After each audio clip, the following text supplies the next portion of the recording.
We know many of you have had the pleasure of meeting Angela, our from Foley and Associates, the principal of our Delaware trade office in Sydney, Australia. And Angela and her team also handle New Zealand for us. It's very early in the morning in Sydney, and it's very nice of Angela to wake up so early and do this for us. So thank you.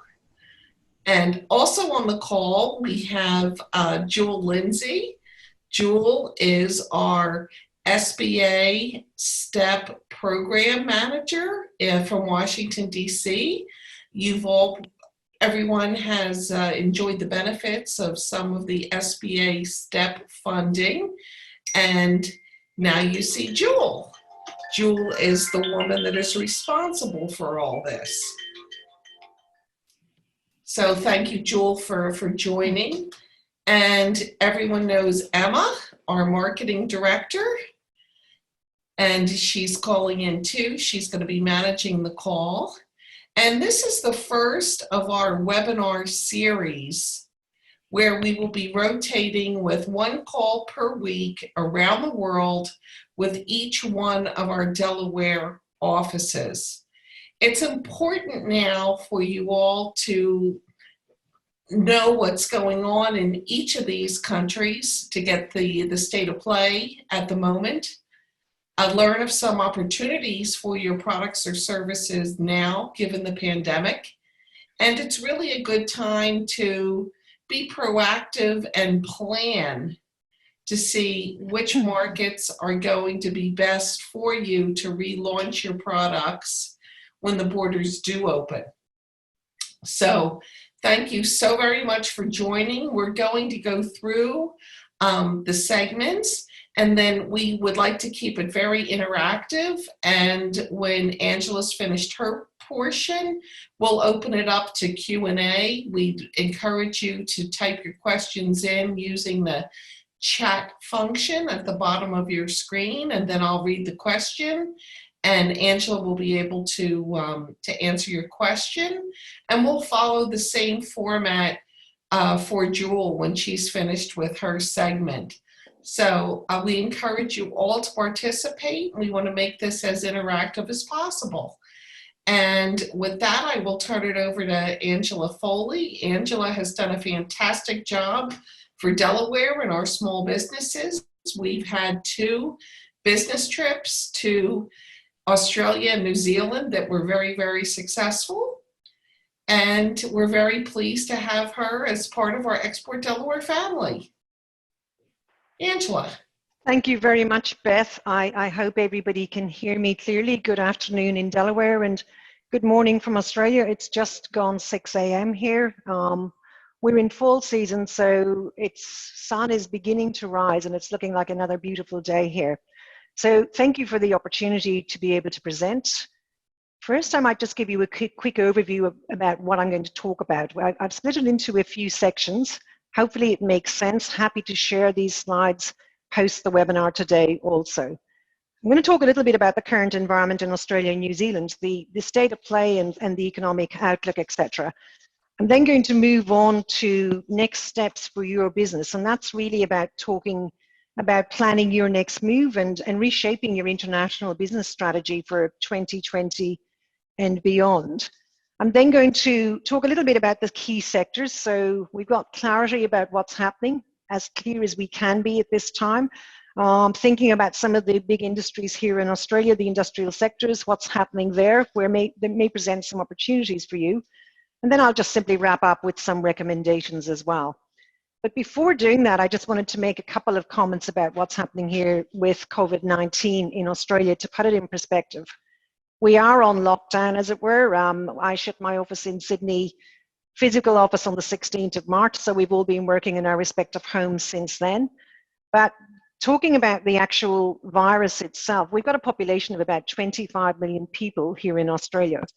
As of last night, we had 6,645 confirmed cases. About 4,290 had recovered. Sadly, we had 72 deaths and about 500,000 tests completed. For New Zealand, with a population of under 5 million, it's just over 1,000, about 1,100 confirmed cases, many of which have recovered, very sadly, 13 deaths. And that's a tragedy in itself that this has happened and so unexpected in 2020. But at the same time, we are very grateful and putting it in perspective when we see what's happening in the US, when we see what's happening in Europe, in Asia, etc. as well, particularly China. And I guess part of the reason we have those low numbers and we're now flattening the curve is really around, I guess, our geographical location and also some of the policies the government's put in place pretty quickly. We could have been faster with some policies around cruise ships, etc., where a number of the cases have come from, but quite strict policies around border security and isolation. And the population in both countries have been quite good as well at adhering to those policies and the isolation measures. And I guess we're all looking now, talk overnight and just at the weekend is that we're going to very gradually starting out to open up. So we see light at the end of the tunnel, whereby we may see more businesses opening in the next, couple of weeks in May, June, July. Nobody knows what's going to happen if there's a new wave. You're in the same boat in the US, but we're beginning to see some positives. So talking about the current environment and the economic outlook, etc., I guess one key point I wanted to make for both countries is that our governments have been quite good as well. And personally, I've been impressed with how fast they have developed and started to roll out these stimulus packages, both for individuals and for businesses as well. You can see over 200 billion from Australia's perspective, looking at New Zealand, much smaller. But at the same time, what we've seen is that these packages are going to be a lifesaver, I would say, for many people and many businesses, particularly small businesses, this year. We probably will be paying for them for generations to come. It is what it is. But at the same time, we're actually grateful that the government's been able to implement those packages to assist the economy. That being said, we can't ignore the elephant in the room. Australia in particular has been very, very lucky. I think we're in our 29th year of not having gone through a recession, of economic growth. 1991 was the last time we technically had a recession. We managed to go through the global financial crisis relatively unscathed for a variety of reasons. So you can imagine the impact, I think, particularly for younger people in this country when this year kicked in and we've had this shutdown and we see what's happening with businesses, etc. So you will probably all be familiar with these IMF statistics that came out over the last couple of days globally, looking at the impact of global economic growth in 2020. And if you look by country, you can see Australia minus 6.7, New Zealand minus 7.2, even higher than the US at this point is what they're predicting in 2020.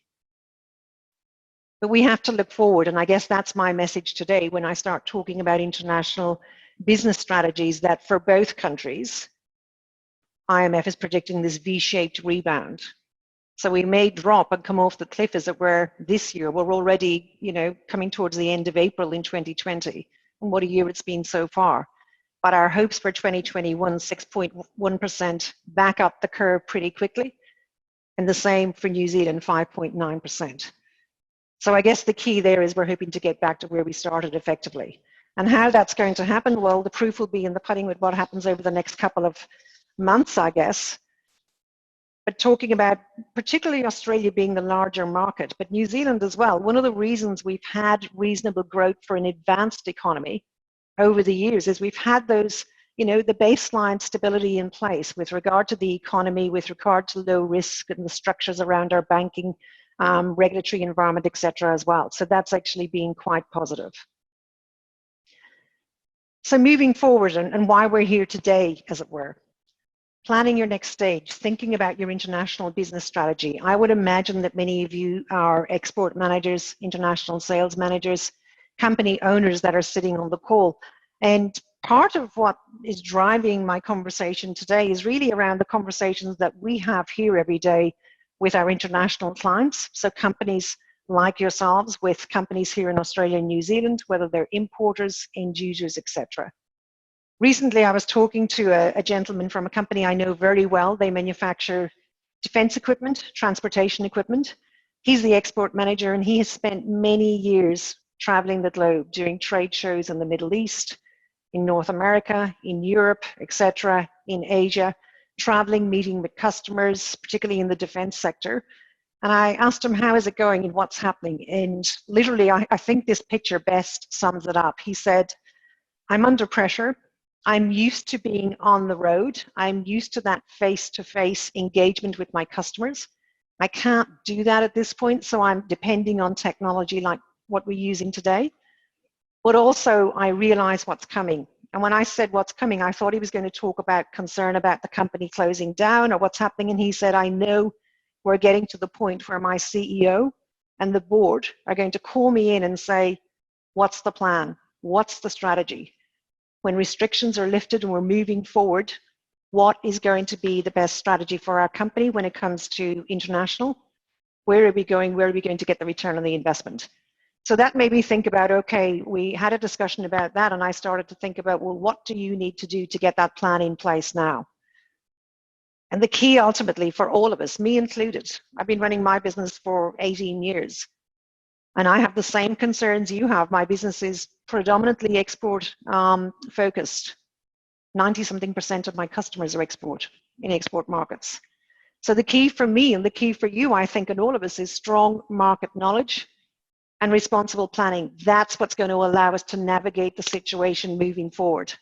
So as I was chatting to this gentleman and we talked about this, one thing that he didn't mention, which surprised me, is home base, the domestic market. So I said, you're the international guy, but where you really need to start is asking questions about what's happening in your own market at this point, and engage with your colleagues to find out how sales are doing locally relative to international, what's happening from a sales perspective locally. So what have the impacts been so far on what's happening in the market? And we'll talk a little bit about that in a few moments. And then looking at exports, thinking about where your current markets are and how they're tracking, but also looking at the potential for new industry sectors. What do you need to think about at that point? But I also said to him that for any business, mine included, I have to have a two-pronged attack. Number one, I'm thinking about cash coming into the business in the short term. So I need to get my strategies right, but I have cash coming through in 2020 in this challenging environment, and get some of those short-term wins so I can then start to focus on the longer term beyond 2021 strategy for the business.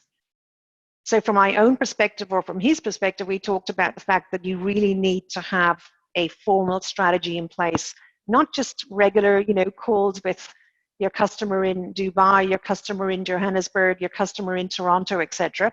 Get a plan in place by market. Start reaching out to customers if you have that interaction face-to-face or with your channel partners, with your distributors, and try to seize any of the immediate opportunities. But at the same time, don't just react. There needs to be some kind of a plan around it, because resources are key at this point, and where you allocate your resources as well. And then thinking of the big picture is about maybe having to change your business focus in 2021 and beyond. Rethinking export strategies, pending what's happening in some of your key markets. Diversifying customer base. Figuring out if you actually have to look at new sectors, new customers, etc., and then the impact of that on your company, production, modification of products, etc., all of that will come into play again. So as we had that discussion, then I started to think about it, and I said, we can all, especially in this environment when we're all sitting in home offices, on our computers all day, everybody has done it. You start researching a topic and you pretty much go down the rabbit hole, and you might come out a couple of hours later and gone through a whole series of channels and not really had a plan. So my key message for myself and for many companies trying to get a plan is start with the basics. Look at where you're at, which is what we talked about, and then develop a set of questions. Think, what information do I need at this point? What questions should I be asking? That's going to be key. And who should I be asking those questions to as well? And where can I get information pretty quickly that's going to help me move to the next stage and develop a strategy? So thinking about any of us as companies and where we're sitting, the first thing, which goes back to me talking about your own environment, is looking at your domestic market, but thinking also about the company. And whether you're professional services or you're an equipment manufacturer, you've really got to think about capacity. If there's been any changes to capacity, if there's been any changes and challenges to your production, as an equipment manufacturer?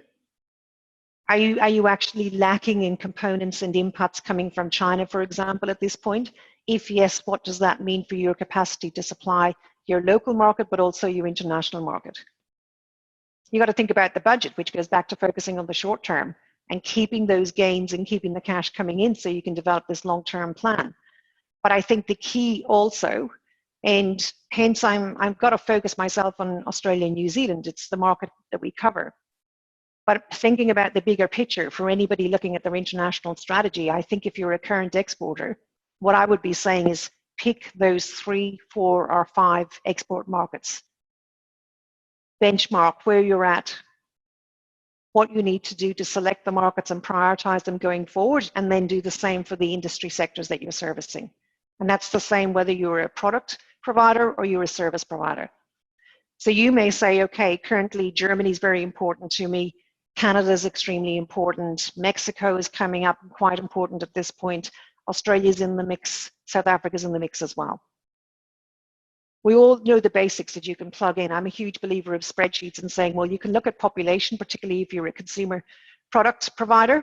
You can look at those basics. You've got the information on the economy, and I'll talk about resources in a few moments. But at the same time, you need to develop a set of questions, particularly if you're already established in those markets, that you can ask your importer in 4 or 5 of those countries the same questions, because therefore you can ask 10 questions and then sit down and analyze the data. So rather than having informal chats and then staring at the ceiling thinking Germany is interesting, I think they'll open up, ask very specific questions of your German importer, your German distributor, your Australian importer, distributor, whoever you have in New Zealand.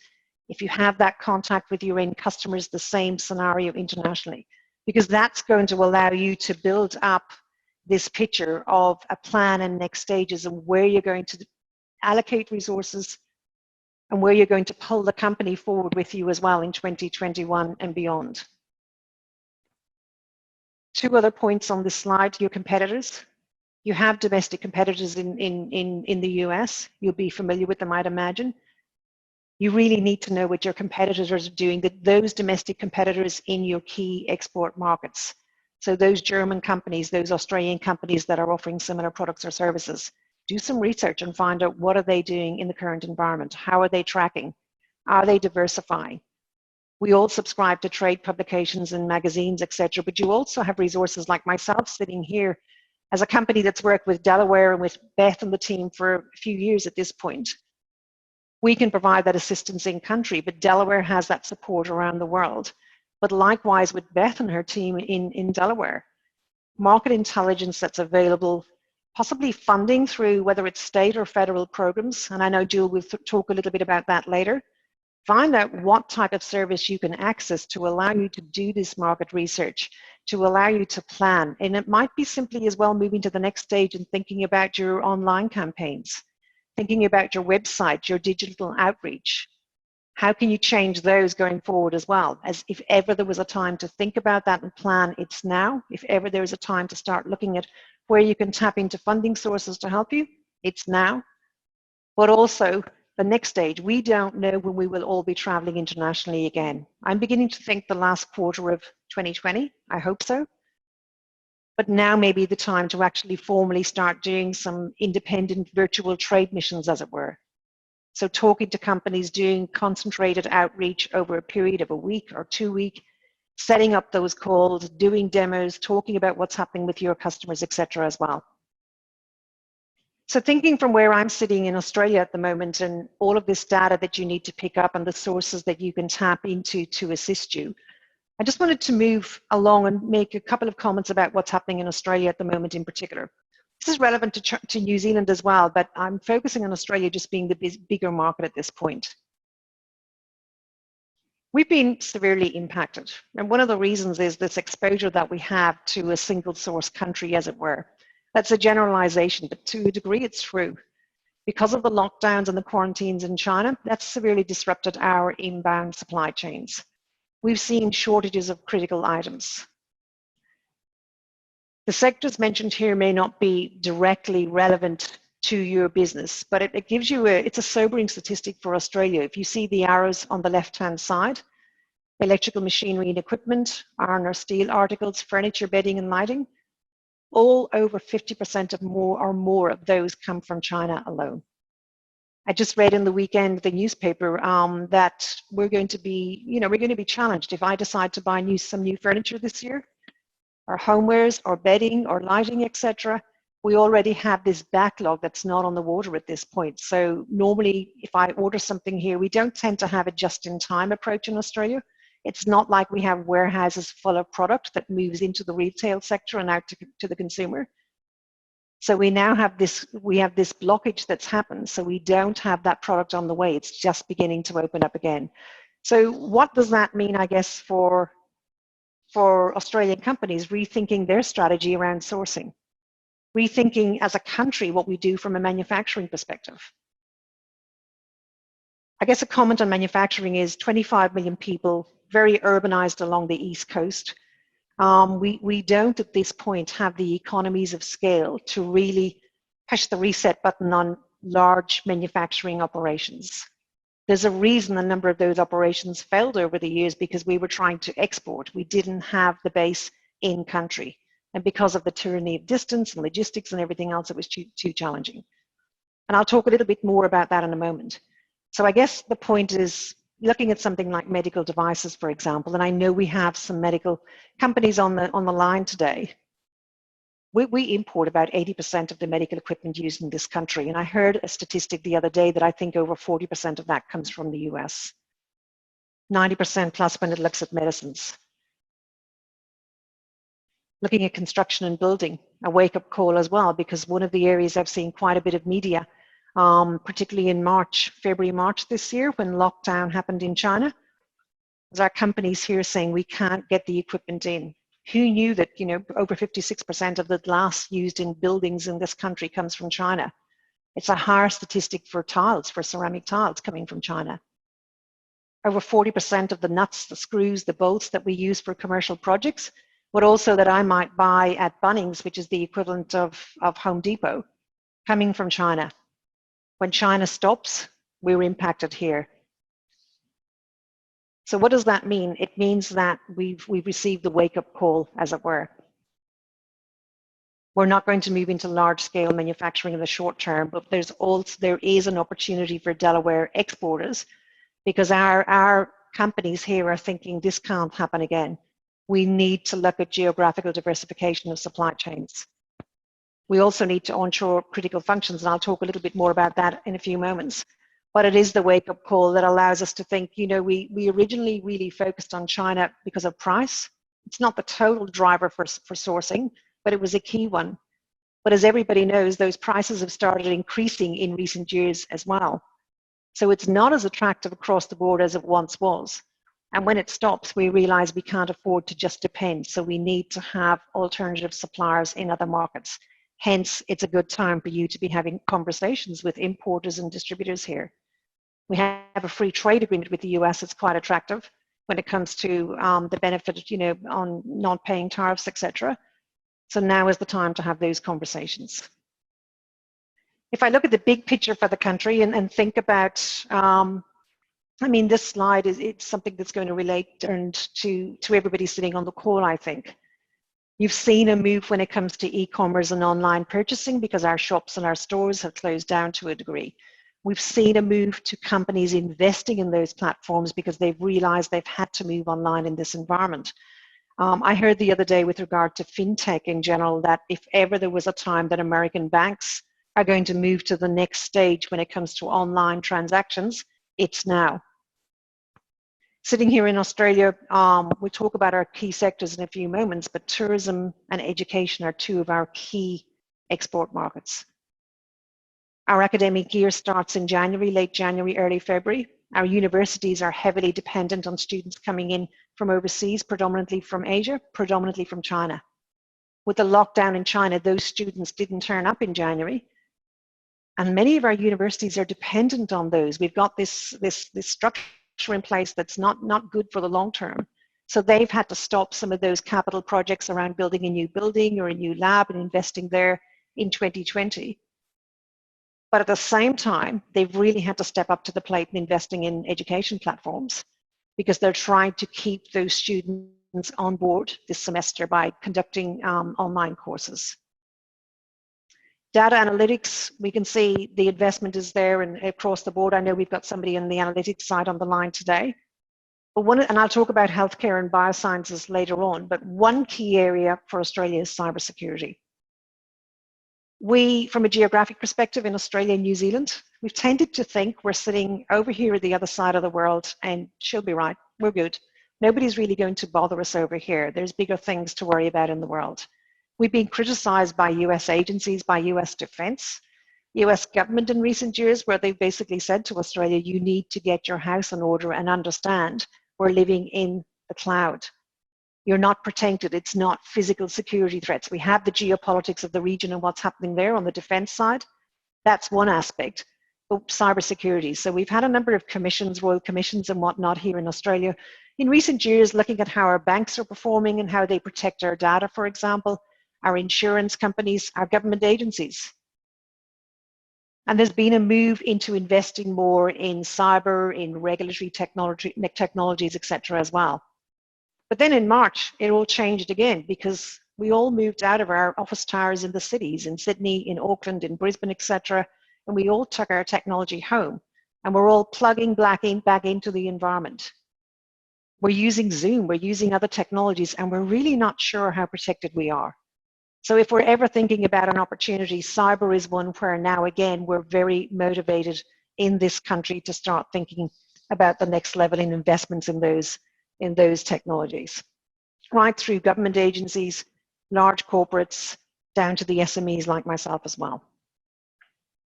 So moving along to the next stage, you've seen, pictures of the Himalayas, you've seen pictures of clarity in Europe now that the flight paths have really reduced, clear days looking at the Eiffel Towers, etc. as well. And I can equate that to our businesses. It's really becoming quite clear where we're sitting at the moment. And it's really becoming quite clear that we have to focus on the new reality. And if there's ever a time that we can do that, it's while we're all sitting in our home offices and in our houses at this point.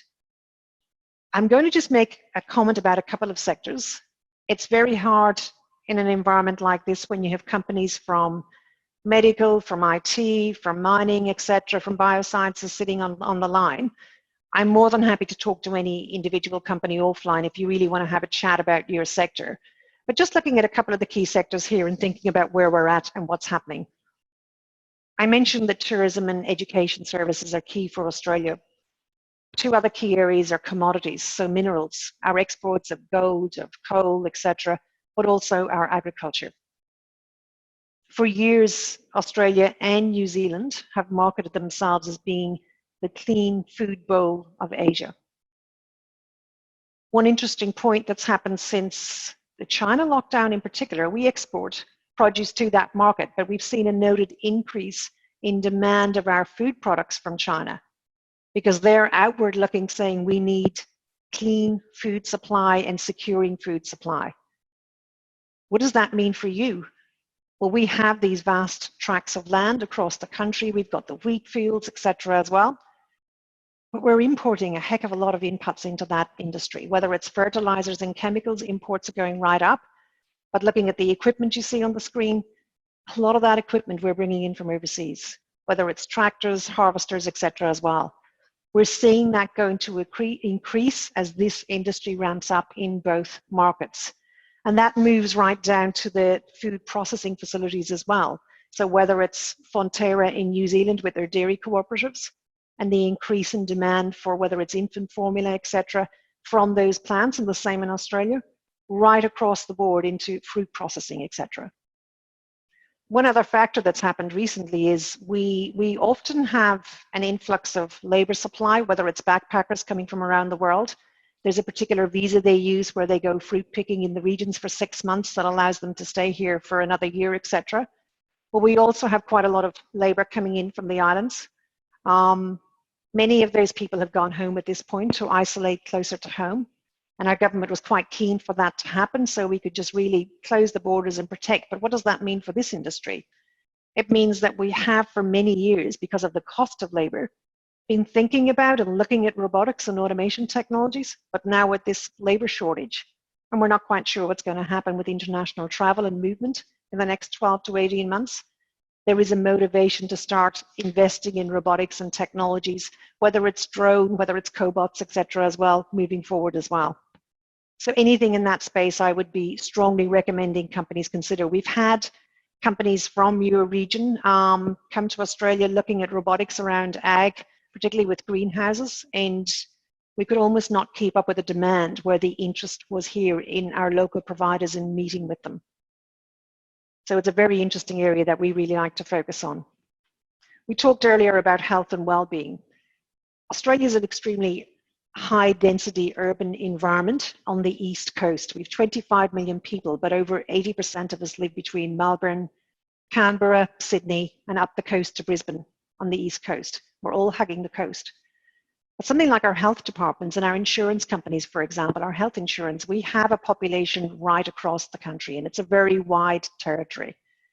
We've started looking at investing in telehealth. We have to deliver services to those communities, but that's now moved up a notch in the current environment. So looking at patient monitoring, looking at remote monitoring. Our insurance companies have been really supporting and investigating new solutions about keeping patients in the home longer, or keeping grandmother out of the aged care facility and in the home. What kinds of smart technologies can we use for that? We're seeing an acceleration in interest in those areas as well, and likewise with the online training. So digital health, definitely one area that I'm quite confident from Australia's perspective. When we have companies coming in those areas, they do very well. And then moving along to the building and construction, and we talked about the equipment challenges earlier, which we're trying to, the inputs and the components, we're rectifying by diversification of sourcing. But pretty much any advanced economy, we have our nation building long-term projects as part of our budgeting and our plan, and we have that as part of a future fund we have here in Australia as well. So as a driver for the economy, our state governments and our federal government are pulling some of those projects forward in the calendar timeframe. So using New South Wales as an example, looking at critical infrastructure, they're now seeing how can we move that project that we planned for 2022 or 2024, move it right along to 2021, start investing the money so it flows through the economy. I talked about manufacturing earlier, and those big ticket traditional manufacturing where we're challenged in this market because of labor costs, productivity challenges, the geographic, just the location of our markets, and also energy costs as well, quite important for some of those really energy intensive industries. I can't see that changing in the short term, even though there's quite a policy push for that to happen. However, where we are seeing changes is in smart manufacturing for the same reasons. Labor costs are very high. We have remote environments. It's very expensive to send somebody from Perth out to the Pilbara, where a lot of our mining happens, to be able to check on systems, to be able to gather data. It's expensive to have individuals doing maintenance checks on big LNG platforms in the Northwest Shelf, for example. So the technologies around smart systems, whether it's for the health sector, as you see the example, which is sadly around the world, taking the lead at the moment, looking at ventilators, but moving into other areas as well. We're certainly seeing that that's where Australia is now moving, these smart, advanced manufacturing communities. But we don't want to reinvent the wheel.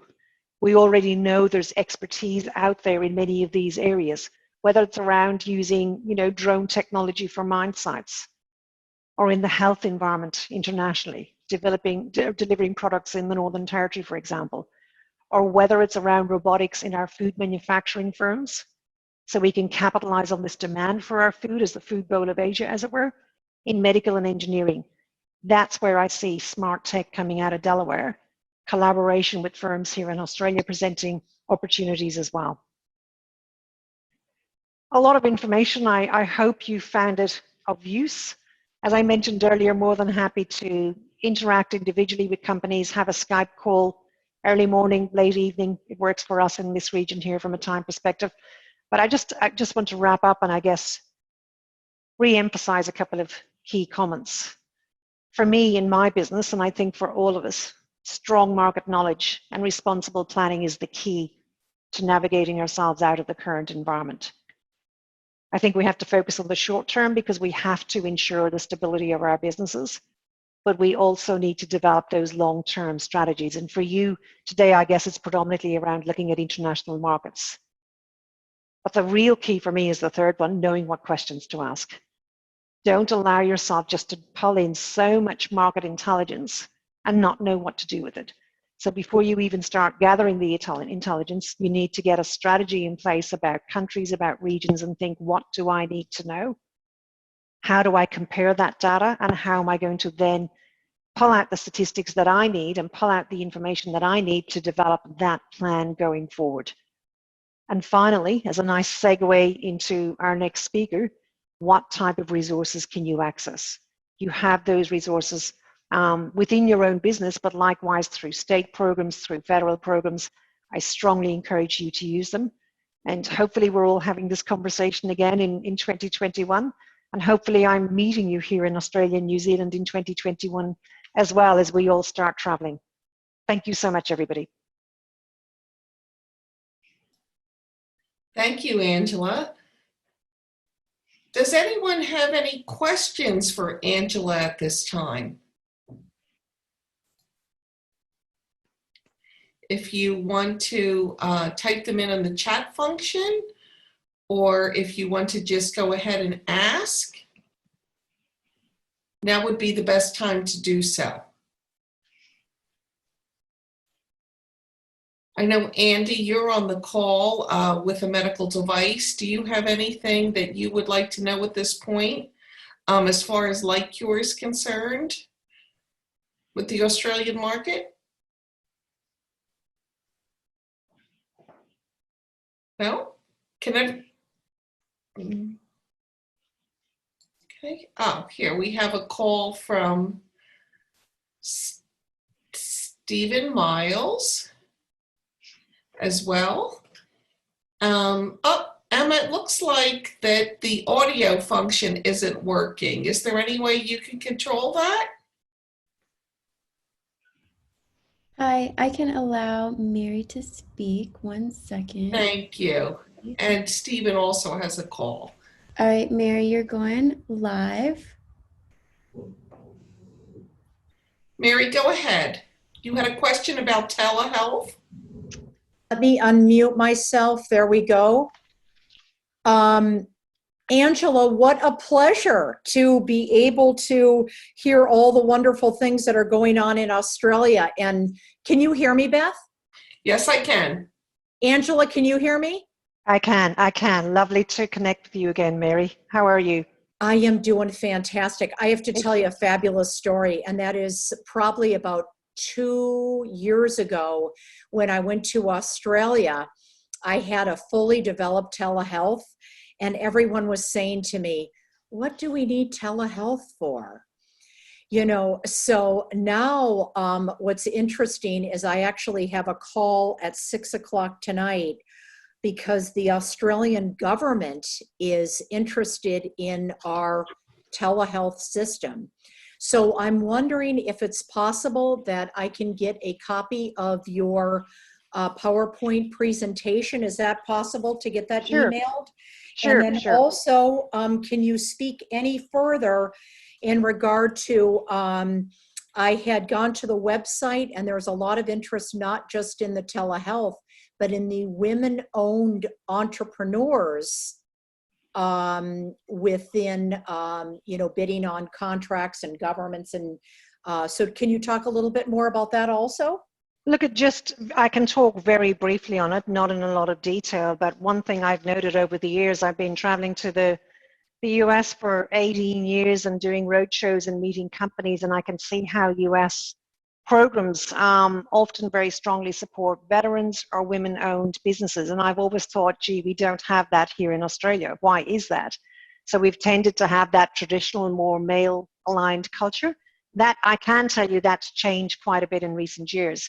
I've been reading about it, but I'd need to investigate very specifically for what you're talking about when it comes to telehealth. But I have been reading about new contracts, new bids coming out where they're factoring that in to bids, which is something that I wouldn't have seen 5 years ago in this market. The other thing they're factoring in is connections to our Indigenous communities as well. So having Aboriginal connections through your firm is going to be a positive as well, because we're trying to move the opportunities right out into the community, whether that's women-owned businesses, whether it's indigenous businesses, etc. as well. So if there's something specific or you're looking at a particular contract in Australia, let me know offline and I'll see what I can find out with regard to any particular focus on women-owned that might link in through your sector. Fantastic. And then I just have one more question, and that is, we finally finalized our Ramsey contract after going through their legal, our legal, and they want to actually utilize our telehealth. But one of the things when I spoke with Greg is he told me that he hears talk of Australia actually mandating telehealth within the next 2 years, that is something the hospitals are going to have to actually adopt. I have been reading about that in general business media, and one of the reasons for that is, I think, just for anybody else on the line, Ramsey is one of two our biggest private hospital chains here in Australia. This telehealth move predominantly coming from the state perspective, because we have had some scenarios where we have not taken care of people in remote communities to the degree that we should have. So therefore, there's been some, I guess, bad news stories where things have happened and people have had to travel long distances for support. So therefore, particularly in states like South Australia and Queensland, taking the lead and actually looking at this. But if that's mandated from your perspective, it's going to be fantastic. But I think it's going to take a while for that to happen. But in the short term, the positive for you is that more money is being now pushed into telehealth. We saw that happening in the last 12 months, 15 months, 24 months. Even when you were here, it was beginning, Mary. But now what I see in the current environment, it's moved up to the next scale. So if there's ever a time, especially for somebody like you who now has those connections into the hospital chains here and with the government, now is the time to capitalize on that. Unfortunately, you can't travel to market, but I think that's the key in looking at those virtual meetings to keep the discussions moving along as well. Oh, thank you. Always a pleasure, Angela. And thank you, Beth, for organizing this entire event. Very resourceful and innovative. So thank you guys so much. Thank you, Mary. And we have time for one more question. Reggie Eza from Data Value was next. And I'd like to call on Reggie before we move on to our next speaker. Reggie? Hey, Reggie here. Can you guys hear me? We can. Oh, thank you. Angela, thank you. It's a pleasure meeting you again remotely. I'm going to make it short. There's a couple of questions I have around data analytics and cybersecurity. First one is this. One of the things, well, maybe this is my experience. One of the challenges I see with data analytics, at least from my last experience in Australia, is that of should I say, readiness, or one, and then two, competition from local vendors. I don't know if what you can say with that regard, in terms of that could help small businesses from the US to maybe better prepare, or maybe have some more insight into what are the success factors or things that we haven't done that we should be doing. Sure. The second question is also around data analytics, but more tilted towards cybersecurity. What are because cybersecurity, like you know, is a whole gigantic beam. What are the areas that you think want to focus on? Because there are so many cybersecurity and data privacy product there in the market. Do you think it's best to come in with a product, or do you think it's best to come in with a service? Okay, there's a lot in those two questions, Reggie, and good to talk to you again. The second question that you had around the sectors, I guess, or where we're seeing, I mentioned during my presentation, we've had some royal commissions and investigations, particularly with regard to how our banks and our insurance companies have been doing. Okay. And how they've been protecting data. And we've had some scenarios where they haven't protected data to the degree that they should have. So therefore, if you're thinking of big ticket items, but I'll preface that by a few other comments in a moment, and thinking about big investments, there's that motivation, particularly when it comes to insurance, whether it's life insurance, health insurance, but major financial corporations as well. So, you know, Westpac, Commonwealth Bank, etc. as well. But there's the next level down. I mean, about a month ago, Toll Logistics, which is one of our big logistics firms here that I think is owned by Japan Post, they were subject to ransomware, where they had to move all of their systems offline for quite some time and manually start processing the paperwork. So a completely different industry, but received a lot of exposure in the media here as a result. And because everybody knows Toll so well, that was a wake-up call for a lot of other industries to think, gee, that could happen to me. And if I am attacked and my business stops and I can't function, I'm in trouble. So the appetite is there across the board. Going back to your first question about how you enter the market, I think the challenge is that it's very hard for a company, depending on your size in Delaware, to come here, get into Westpac and make a pitch. Westpac's one of our big four banking corporations. So the key there is finding the partners that you, and what you can bring to the party, whether it's service, whether it's the intellect around what you've developed, or whether it's a product offering. But the key, I think, coming this distance is actually having a partner in country who is already in front of some of these prospective customers. Because otherwise it's a big challenge for somebody to make a decision. So if I'm sitting in Sydney or in Brisbane or in Melbourne, and I'm an insurance company or I'm a banking company or a logistics company, and somebody knocks on my door from Delaware, there's a degree of risk unless I can see and have the testimonials about your expertise, say in your domestic market. And if you have that, then that's an entry point in itself. So if you actually have those case studies, fantastic, because that's going to give you one step in the door. And the next discussion then is around delivery. So they will want to know how you can deliver, and the time zones can be challenging. So therefore the key is, from my perspective, is always having somebody in country, a partner. And that can be challenging because sometimes what might be a partner here, you might see as a competitor, but they might have expertise in some aspects of the cybersecurity environment, but they might need what you have when it comes to the analytics around that. So it's a tricky one. It's a tricky one, but I really think it can be challenging unless you have a partnership through the chain. One other point I would make is it might simply be that you decide to focus on a smaller environment. So looking at one industry, but looking at the SMEs in that industry.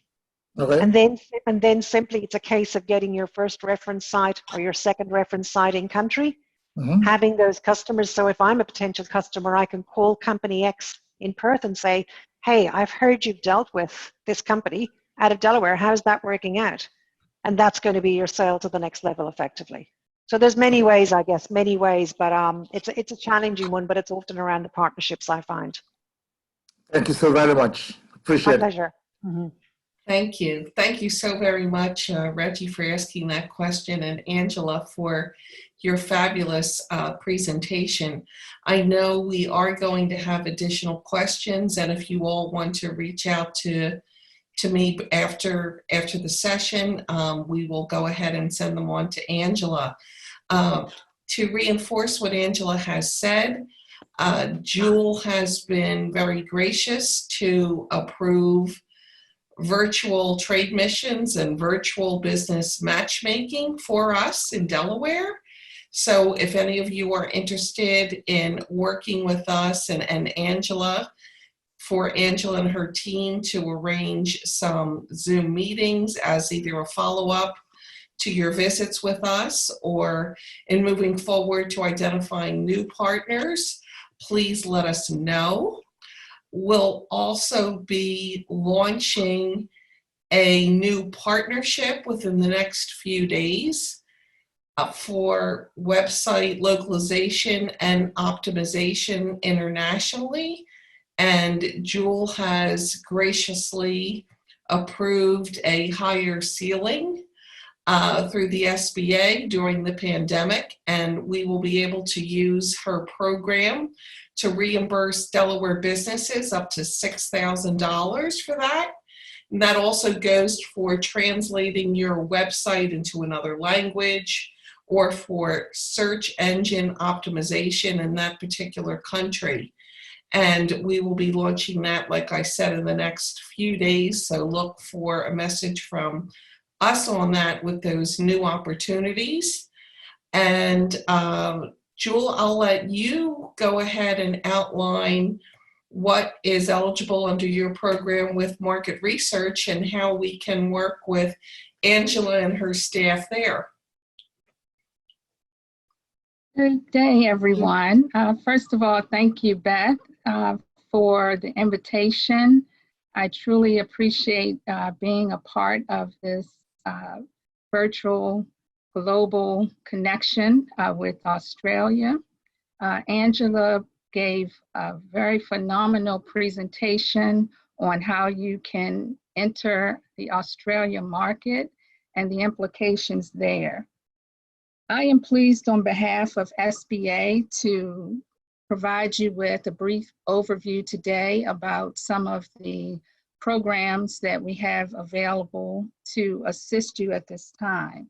We certainly understand the significant impact that COVID-19 has on Delaware small businesses and how it has affected the American economy as a whole. So I want to provide you with first some details about the State Trade Expansion Program. I am a program manager for STEP, and then I will go into more details about SBA's loan programs. The State Trade Expansion Program, as you all may be aware, provides financial awards to state and territory governments to assist small businesses with export development.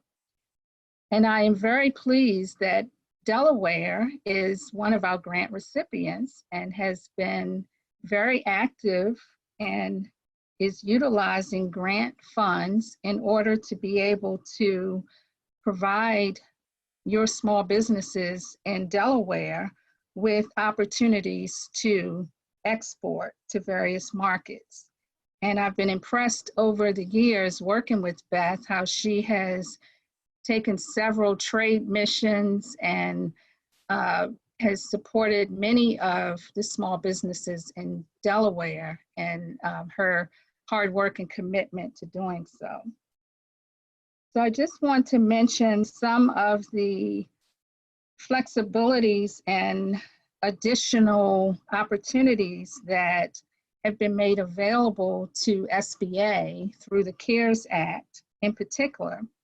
So at this time, we are happy to say that the period of time in which small businesses can carry out your activities has been extended for up to a year. So any state that has a STEP grant with us currently has additional time to execute your activities for your small businesses. So you have an additional 12 months. The CARES Act also doubled the ceiling amounts, as Beth mentioned, some of them on all activities that will assist you with planning your markets. And as Angela mentioned, now is the ideal time to really engage in strategic planning, to look at your long-term opportunities and start to hone in on how you can take advantage of STEP resources and other SBA resources as well. So for example, you can take advantage of optimizing your website into the Australia market so you can reach more customers and take advantage of expanding your products and services there. You can also engage in export research. So the cap amount has doubled to $2,000. Compliance testing for existing products for entry into an export market such as Australia has also increased, so that amount has doubled to $6,000. You can take advantage of designing marketing media, which has increased to $6,000. And so there are various other activities, and I can share some information with you through Emma, and I appreciate her putting this together as well.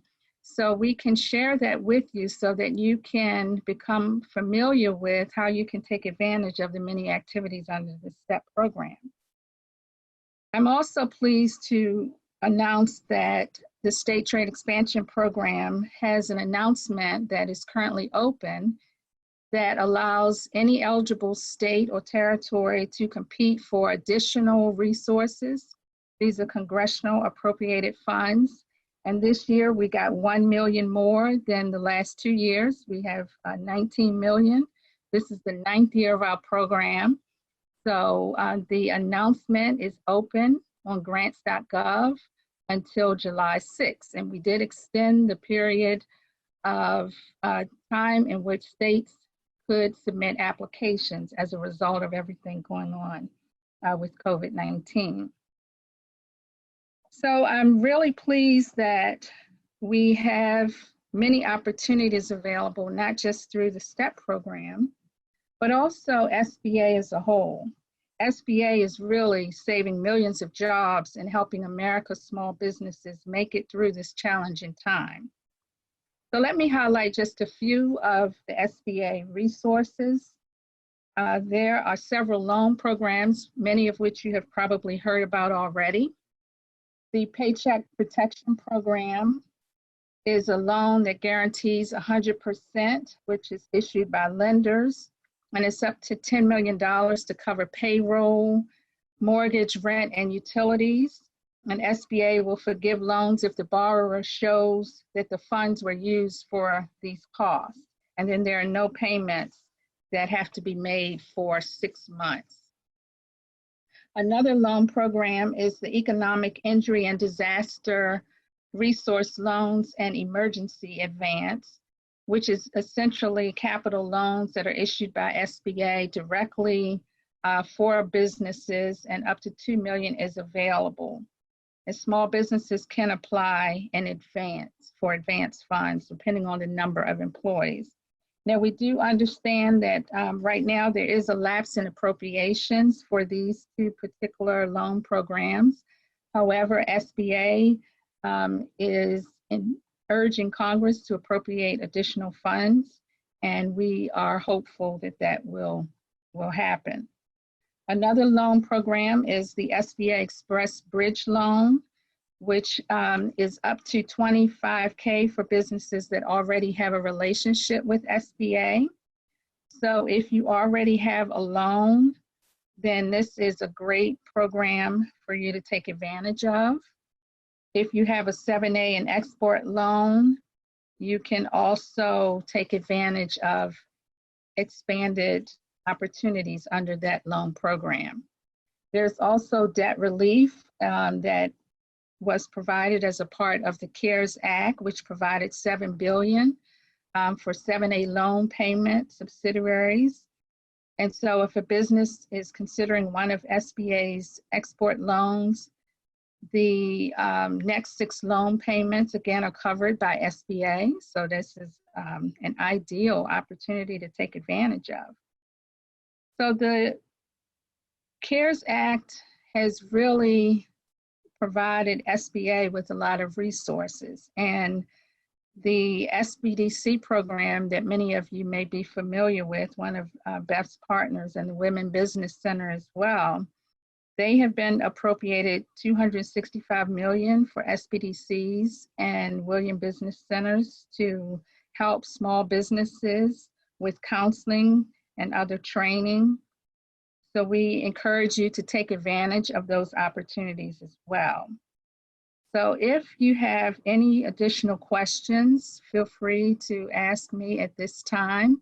And you can also follow up with me by contacting Beth. She knows how to reach me at any time. And so I am happy to assist you in any way that I can to make it easier for you and to take advantage of of expanding to international markets.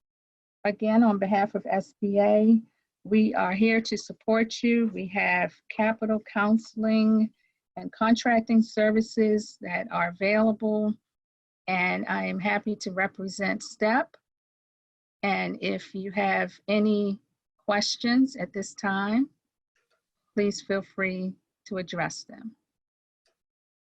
Now, I know this group has questions because everybody always calls and says, well, can we do this? Or is that eligible under STEP? And I will say that SBA has been extremely flexible during this difficult time, and even letting us go back and authorize retroactive eligible expenses that you may not have applied for, as long as you have a current STEP application with us, which was always the cardinal sin. You know, you always had to be approved first.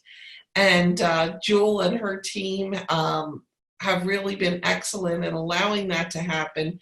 And some of our Delaware businesses have already taken advantage of that. Anything to help you all at this difficult time. So if you have any questions, because it has changed a little bit to your advantage, please ask Jewel because she's the expert. Does anybody have any questions at this time? Let's see, I think we may. Okay. Yes, and Andy, yes, of course, translation projects are an eligible expense, and we do have funding available now under our current grant award, where we would just love to help with the translation. If you need help from any of our team with offices around the world as far as translation, just let me know and we can get it done for you locally. We'd be happy to. Yes, just to add to that, thank you, Beth. That website translation has increased to $6,000. So it was originally $3,000. However, we have doubled that amount. So we are happy to work with you to translate your website. So if you would like to do that, please reach out to Beth and she will be happy to assist you. Jewel, we have a question that I don't know the answer to. This Delaware business would like to know, are there any programs now, is there any assistance that SBA is providing with regarding to a line of credit, not a loan at this time? I have not heard of any programs that pertain to line of credit, but I can reach out and find out. We typically, we guarantee loans, so we usually back the loan more so than, provide a line of credit, but I can find the answer to that if you'd like. Great, and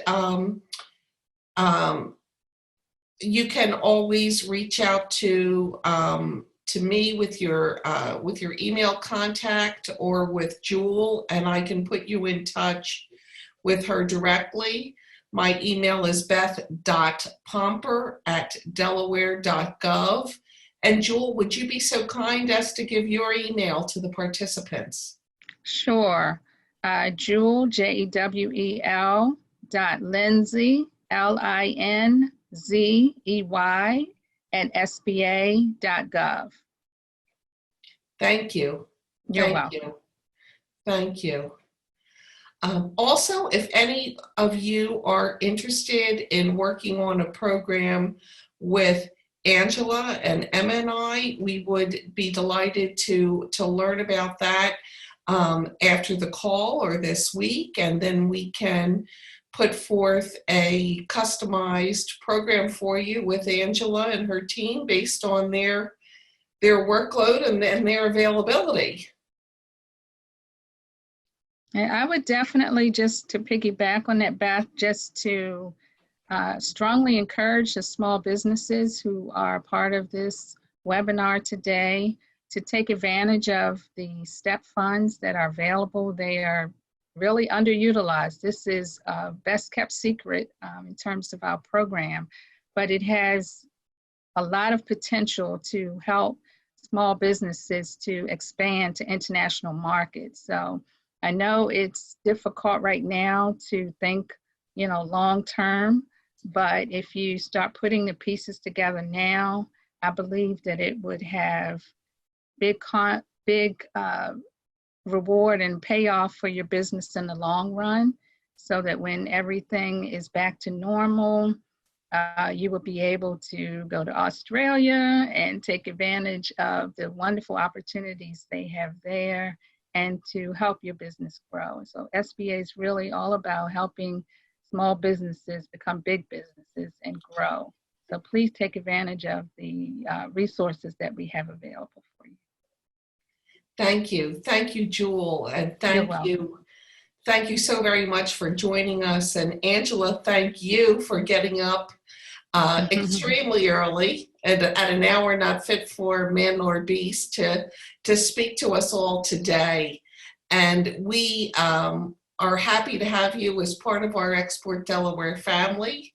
We're very grateful to you and your team. You do a fantastic job for us and our businesses. And we look forward to working with you and getting something started now so that the work can be done now, and we're ready to roll when the world comes back to normal. Thank you very much, Beth and Jewel and Emma. Thank you so much. It's our pleasure to participate. And hey, we get up early in the morning in Australia, so we're always good to go when the sun comes up. So have a lovely evening, everyone. We're just starting the day here. It's a beautiful day. Beautiful day. Thank you. Likewise. Thank you, guys. Everyone. Thanks you, so everyone. much. Awesome. Bye-bye. Have a pleasant evening. Bye-bye. Everyone have a blessed evening. Bye-bye. Bye-bye.